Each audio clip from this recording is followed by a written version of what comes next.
My rendition of Down to a Sunless Sea is a fictional short horror story aimed at entertaining and provoking a response within the reader, using the beginning of the short story of the same name by Neil Gaiman as a basis to base my own original story off.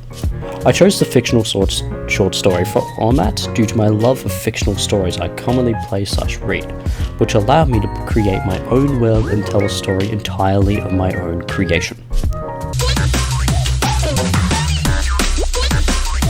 Everyday media we consume is often what inspires people when they create stories, and it's no different when looking into the inspiration of my rendition of Down to a Sunless Sea.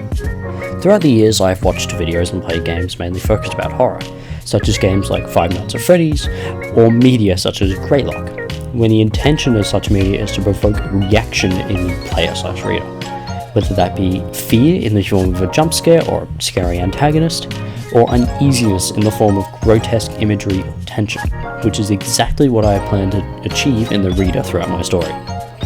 There was also heavy inspiration to write in the fictional sense, with story-rich games I play such as Genshin Impact or Warframe being a great inspiration for a story more based off fiction than real-life events.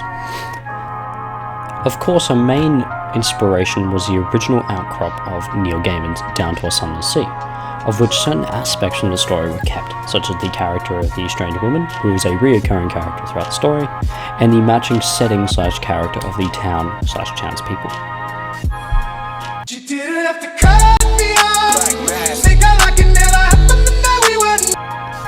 Experimenting with the narrative form, I attempted to create a level of tension and mystery throughout the story, using an oxymoron in, quote, her movements zombie-like yet fluid in motion, end quote, and, quote, her body appears to drip water from her raggedy garments. Her charred and ripped clothes have no watermarks, end quote, to cloud the character of the girl in a shroud of mystery, making the reader actively think about why this character isn't being affected in the way a normal person should. Foreshadowing was also used in, quote, her charred and ripped clothes have no watermarks. Her filthy and singed locks remain dry as a bone, quote, using imagery related to an event in the later section of the story to hint at the character's backstory without outright explaining it, keeping the sense of mystery Neil Gaiman used in the beginning paragraph of the story.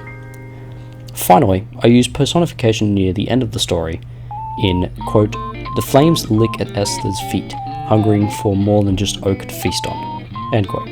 This technique was used to personify the flames, describing it in an uncomfortably human way to cite fear and create an almost antagonistic figure of the fire, which allows the reader to empathize with Esther, the ghost girl, and provoke an emotional reaction from the reader.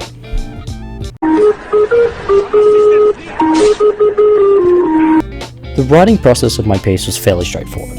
First was the plan layout. I picked a piece I worked on in class that I really liked and brainstormed ideas to continue the piece.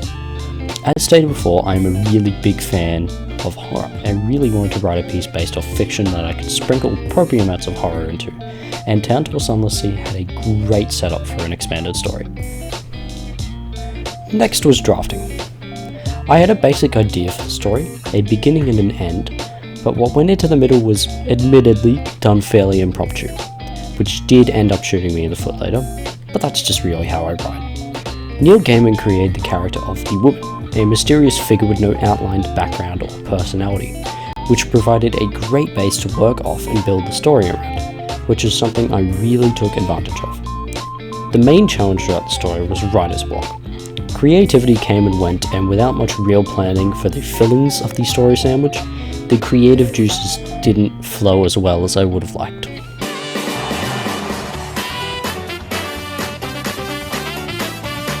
Overall, my story was made to expand upon a previous story and create a whole different world to Neil Gaiman's actual piece, and in doing that, try to provoke a reaction from the reader and provide entertainment for those who wish to read it. I believe the horror motifs and the descriptive language used throughout the story will provoke certain reactions from the readers, especially by the techniques mentioned earlier, which allowed for a more interactive and exciting reading experience. Thank you.